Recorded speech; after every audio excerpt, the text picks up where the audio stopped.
All right, welcome back to the channel. I want to say a huge welcome to the new subscribers and the old. Thank you very much for everything that you're doing to support the channel. So today we're going to take a first impression look at the Meepo Mini extended range. So full disclosure with this board, I wanted a mini board in order to travel with. The big boards are just too big to carry onto an airplane, and I don't feel like dealing with that. So I thought, well, if I got a mini board, I could take it into the cabin and stow it in the overhead compartment.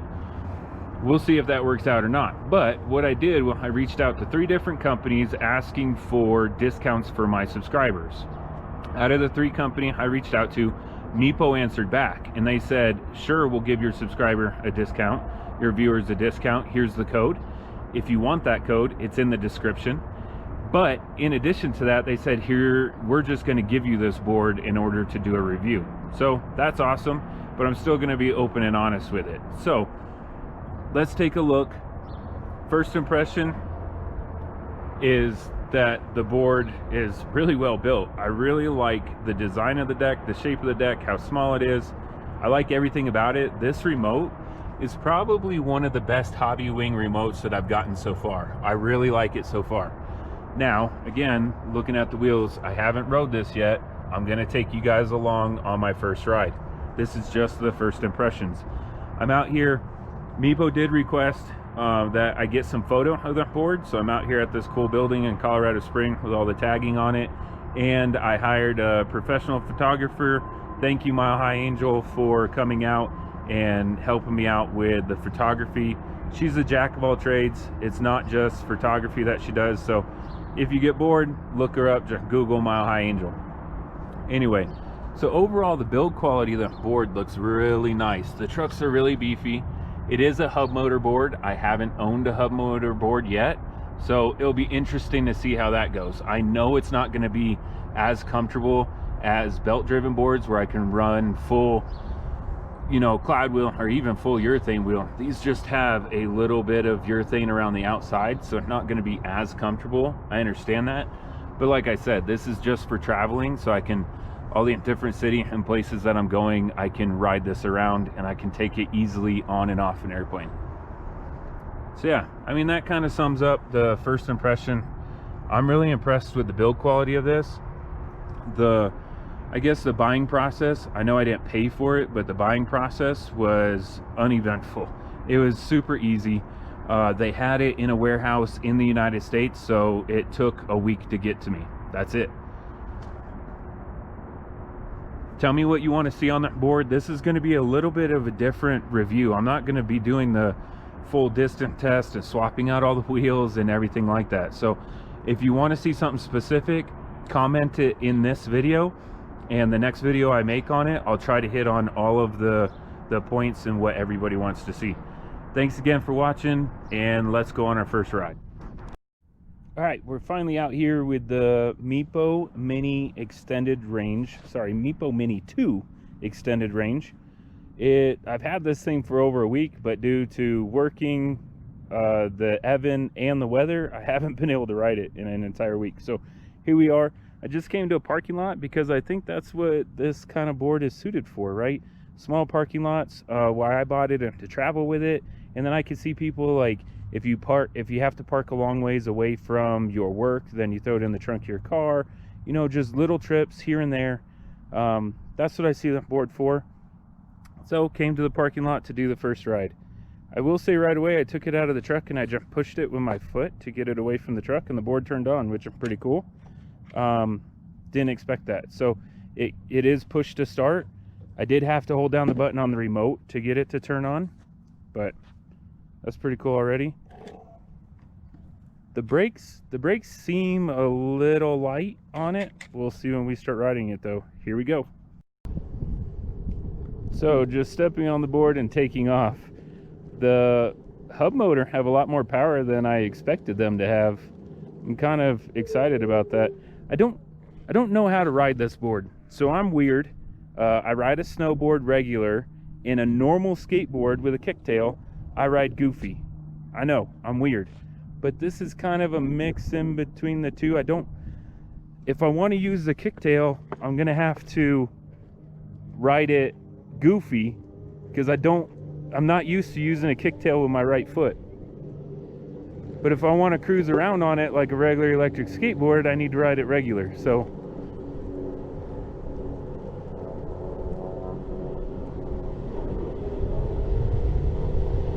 this thing has plenty of power for a little board.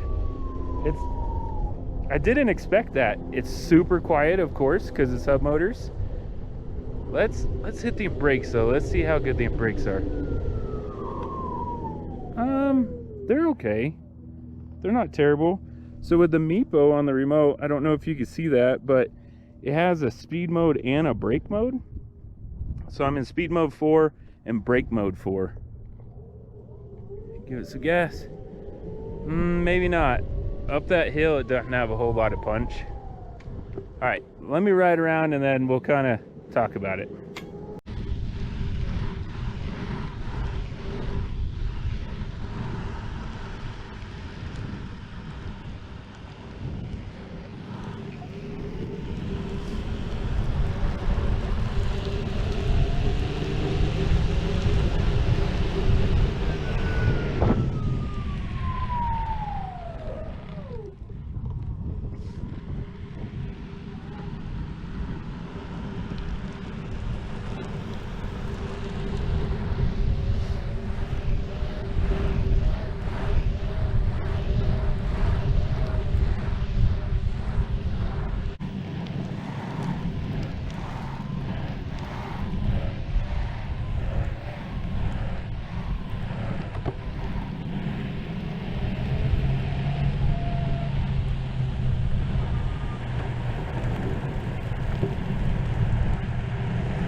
Okay, so I've been riding around for a couple miles now, and I gotta say, this little board is a lot more fun than I thought it was gonna be. I thought this was gonna be like my little travel board, and I only took it out to go on trips, right?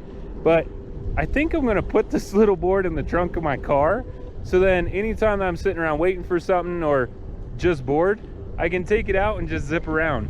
This thing, a lot of fun. It's way faster than I need it to be. The interwebs claims that it'll do almost 30 miles an hour, I think, like 29 mile an hour top speed. I hit 20. That's plenty for me on this tiny little board.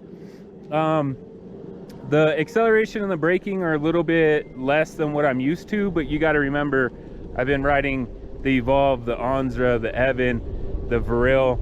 You know, I've been riding the long boards with dual belt motors and big motors, so that's not really fair to it. I think it's absolutely adequate for what I need it to be, just for, you know, like I said, trips. So what I see me doing with a board is exploring little city or exploring places that I go on trips.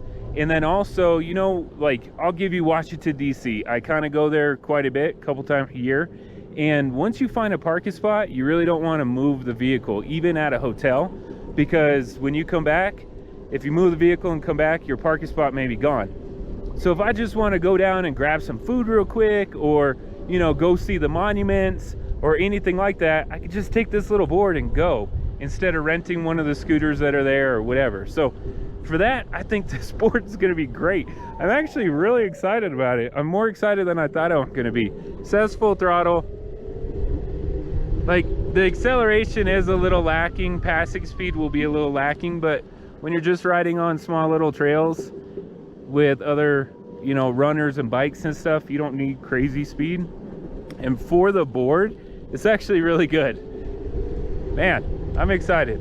All right, let's do a wrap up of the first ride at first impressions and move on from there. So there you have it, the Meepo Mini 2 first impression and first rides. Like I just said, I'm really impressed with the board. It's a lot more fun than I thought it was going to be. I love the longboards, don't get me wrong. I love cruising, I love going far, I love carving, I love all of that. But this is a great little parking lot board, or even a board for your kids or something like that to get them started. I can see this fitting a lot of different niches, especially with the price range. So this is the extended range version. I was lucky enough that Meepo sent me that one, which works out for me for my trips and stuff. I want that extra distance. like I said, if I'm driving, you know, cruising around in Washington, D.C., and I want to go see the monuments, then I want the extra miles to be able to get back to the hotel room. But if you get just the regular one, especially for your kids or whatever around the house, I mean, it's pretty darn cheap. I think just over $300 or so, just under $400, right around there. It's a good price for the board that you get. It's really well built. I was really impressed with the build quality of this board. Right out of the box, I was impressed. I love the coloring of the deck. I really like the way that they cut the little channel right here for the wheels. I've left the trucks the way that they came, and they seem just fine. Like I said, top speed I'm going to do on this is 15-20 miles an hour. So for me, it works great. I will say, when I first started looking at the Meepo, I didn't really understand the screen, right? Like, why would I get off the board, flip it over, push the power button, I think, yeah, push the power button, 92%, that's what we're at after a couple miles. Why would I do that when I have the remote that tells me what I'm at? But I will say, where I found this really helpful is when I'm charging it. So when you're charging a board, normally you just have a red dot on the charger. You have no idea where it's at, how long it's going to take, yada yada. On this board, when you plug in the charger, it gives you a percentage that counts up as it's charging. So you can walk over to it and you're like, man, I really need to go now. Oh, I got 80%, I'm taking it. Or, hey, you know, I want to get to 100%, but you don't know how long it's going to take. You go and look at it, you're at 95. Okay, it'll only be a couple more minutes. So that I really like. The hub motors are actually a little bit more comfortable than I thought they were going to be. Now, granted, I was riding around in a perfectly smooth parking lot, but I did take it over some cracks and some bumps. It is a little jarring, kind of what I expected, but I expected a little worse. So that's good. It is super quiet. The most noise that it makes when you're braking, and you saw that on the video. So that's the most noise that it makes. It does lack a little bit in the acceleration and braking for me, but that's because I weigh 200 pounds. So this poor little board is trying to scoot around a 200-pound rider. If you weigh less than 200 pounds, it's going to be phenomenal for you. But don't take that as a negative on the board. I still love it. I'm still going to use it. I'm still going to travel with it. It's adequate, but it's not over the top. I guess that's the best way to describe it. It definitely is adequate. I can't wait to start trips with it. The next time you'll see this board is when I'm trying to get onto an airplane with it. My plan is, you know, all the boards, people want removable batteries, so then they can put this in their check baggage and then take the battery on the plane. I got a small board, so then I could just take the whole board onto the plane. I don't want to take it apart, take the battery out, etc. So next time you see this board, it will be going onto the plane.